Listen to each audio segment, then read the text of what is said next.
Claire, quel est l'intérêt de ce dépistage massif de la population quand on voit le retour d'expérience en Slovaquie, qui a testé massivement 3,5 millions de personnes en un week-end, et finalement, après une pause des contaminations, c'est reparti à la hausse. Ça a quelle valeur de tester demain au Havre massivement ?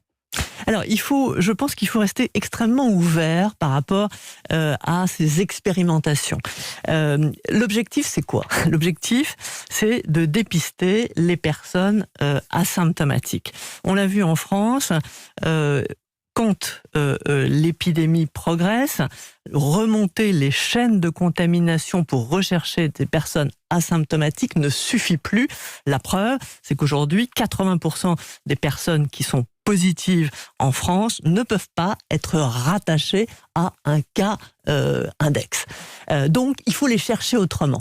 Et la Slovaquie a fait une expérimentation très intéressante où ils ont réussi à dépister pratiquement 90% de la population qui cherchait à dépister, c'est-à-dire une population jusqu'à 65 ans.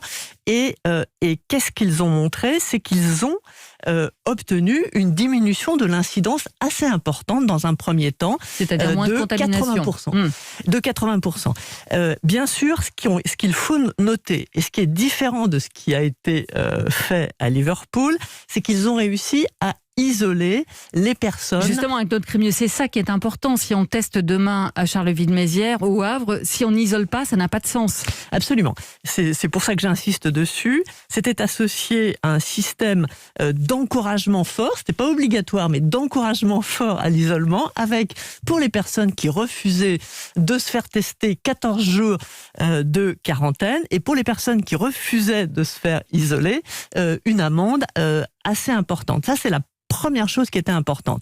Et la deuxième chose, c'est que les tests étaient c'était des tests antigéniques dont on connaît la sensibilité et qui étaient faits, ça c'est très important aussi, par du personnel de santé. C'est différent de ce qui s'est passé à Liverpool, qui là apparemment a beaucoup moins bien marché, où c'était des autotests pas associés à l'isolement et ils sont pas arrivés à dépister plus de 40% de la population. Bien sûr, ça remonte après, ils n'ont pas eu assez de tests pour continuer, mais ça ne condamne absolument pas cette initiative qui est très intéressante et qu'il faut suivre. Alors justement, ces tests vont être principalement faits avec des tests antigéniques, vous le disiez, ce qui donne un résultat dans la demi-heure, mais avec aussi, on le sait, pas mal de faux négatifs, parfois jusqu'à 40%.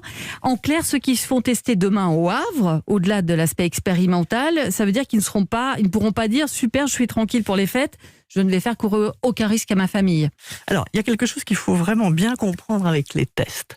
C'est que les tests, aucun test n'est capable de dépister une infection récente. Autrement dit, une infection qui s'est produite dans les 7 jours qui précèdent le test. Qu'est-ce que ça veut dire ? Ça veut dire que ces politiques de dépistage de masse ne sont intéressantes que si elles sont répétées. Parce que au premier test, on va peut-être passer à côté de ces personnes qui sont ce qu'on appelle en phase d'incubation, mais on va les récupérer lorsqu'on va refaire un dépistage massif 7 jours après. Même chose sur le plan individuel.